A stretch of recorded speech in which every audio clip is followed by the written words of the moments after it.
السلام عليكم. في هذا الفيديو سنوضح لماذا ترشح المغرب للظفر بمقعد دائم بمجلس الأمن لهيئة الأمم المتحدة. أولاً، سياق هذا الطلب: تبقى القارة الإفريقية هي الوحيدة التي ليس لها تمثيلية دائمة في مجلس الأمن، وهي تضغط وتطالب بذلك أزيد من 18 سنة، أي منذ 2005.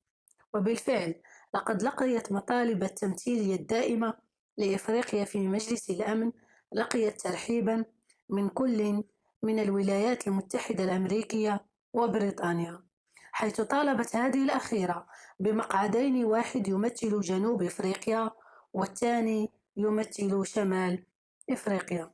ثانياً، أسباب ساهمت في ترشح المغرب للظفر بمقعد دائم بمجلس الأمن.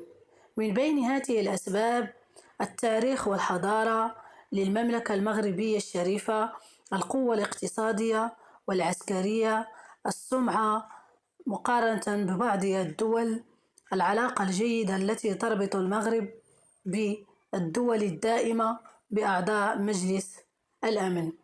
نجاح المغرب بقيادة جلالة الملك نصره الله في سياسته الخارجية بإدماج البعد الإفريقي جنوب وتحويله إلى رهان مركزي استراتيجي رابح، بما يؤهله للترافع والدفاع عن قضايا إفريقيا وقضاياها الدولية.